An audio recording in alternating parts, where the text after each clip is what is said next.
Now we're going to graph external data, and as a reminder, the last video we had downloaded this data into an energy per capita Excel file. So now we go into MatLab. I had saved that file in with my other MatLab files. You see energy per capita.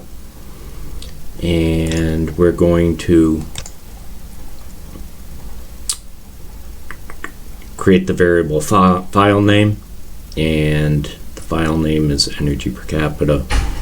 And we'll come in here, and we're going to, a new variable we create, all numbers, and we're going to again use this built-in MATLAB function XLS for Excel read, and then the file name, which would be energy per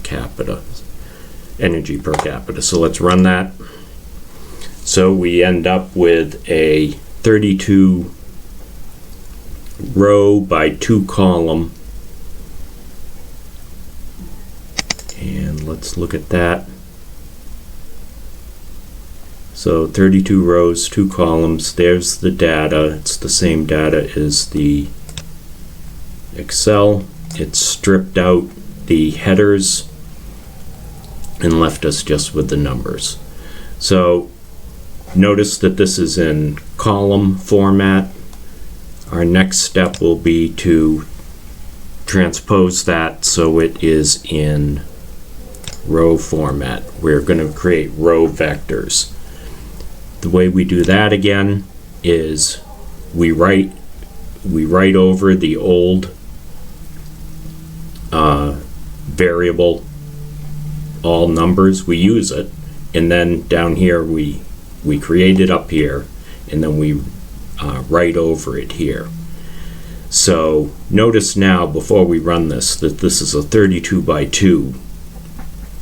If we run it now, it turns into a 2 by 32. And we have our rows, and we'll create row vectors, or we'll create vectors from this.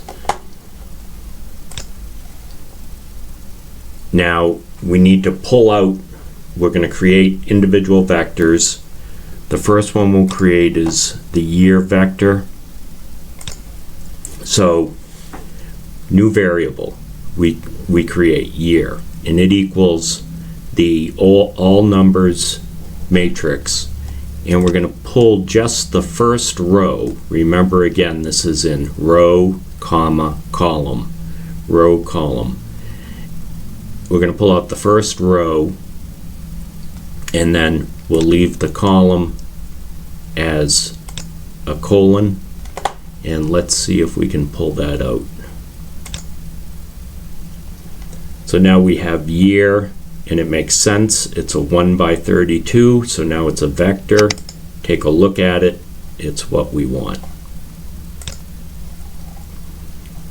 Likewise, we pull out the second row, and that is the per capita usage. So that's the second row, and we want the entirety of the second row. Let's run that. And if, again, this is a 1 by 32 double.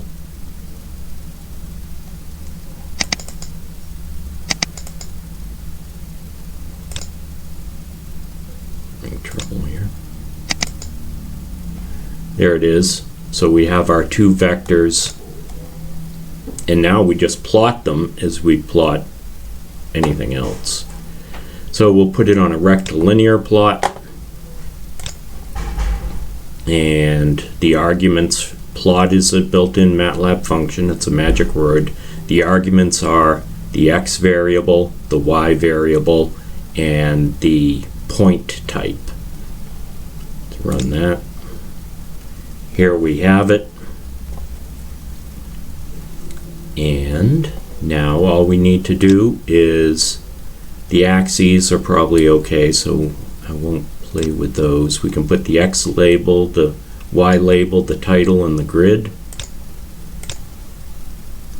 and there it is.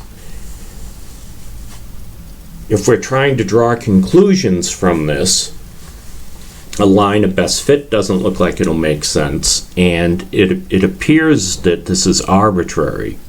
It'd be awfully nice to have more data, but with the limited data we have, then if you were to show this graph, then you'd draw some conclusion from it.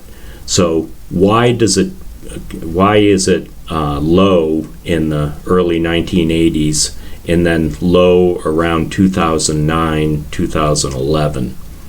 And what causes this? Can we determine a correlation? What drives this graph? And that would be something you'd discuss if you were to do this